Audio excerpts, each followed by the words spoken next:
Mga ka-Minecraft, nagbabalik na naman tayo sa panibagong episode. So kung nga po pala si Kurt at kung di ka pa na-subscribe sa akin channel, ay please like and subscribe to my YouTube channel para updated ka sa mga susunod ng mga video. So ano pa bang hinihintay natin? Tara na! So dito nga pala tayo na spawn no? So ang una lang nating gagawin ay magkuha tayo ng ship. Ang susunod nating gagawin ay kukuha tayo ng kahoy para gagamitin natin panggawa ng bed at saka iba pa. By creating an imaginary picture. Usually it's something that moves.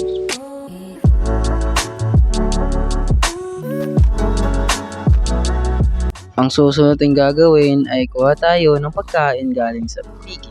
Ay, walang binigay. Yeah.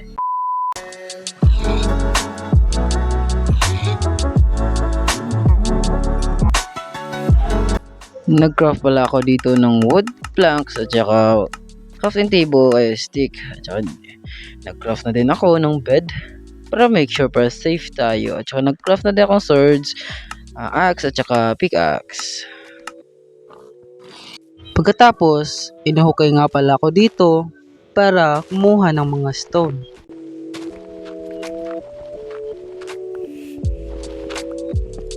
Oops, wait lang.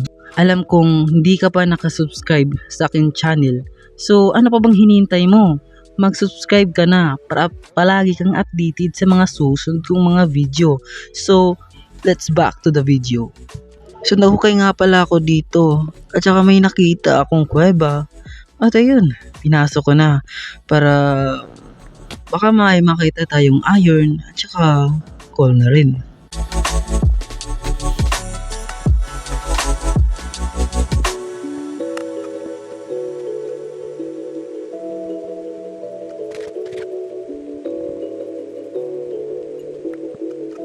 Ay gago, may creeper.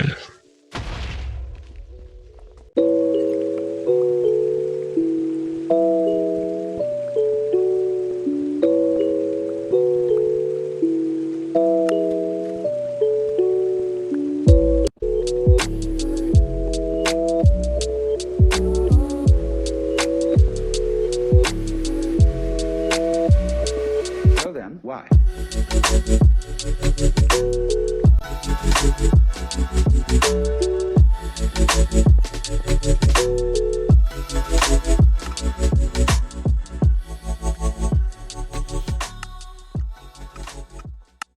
So ayan nga no, naka full set of armor na to. Ay, kulang pala ng helmet, wait. So ayan. So magpatuloy na tayo sa pagmimina natin no.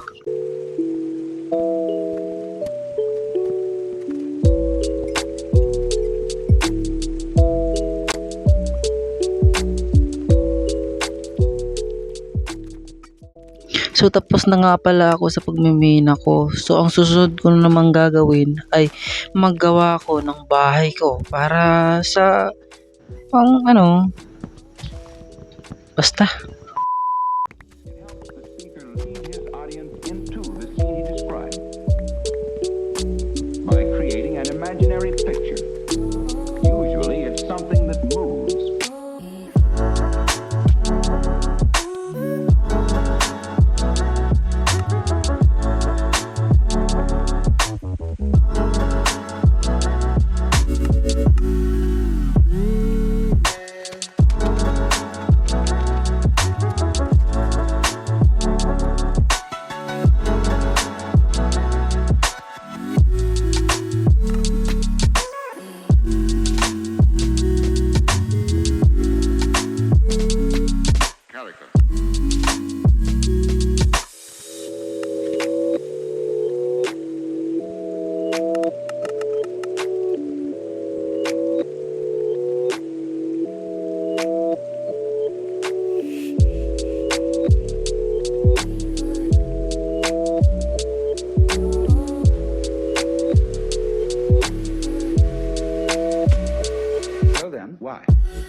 It helps the speaker lead his audience into the scene he described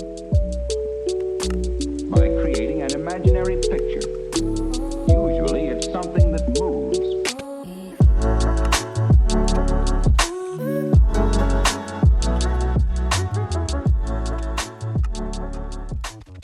At dito nagtatapos ang ating video. At kung di ka pa nakasubscribe sa akin channel, ay mag-subscribe ka na para palagi kang updated sa mga susunod kong mga video. So, see you in episode 2. And thank you for watching.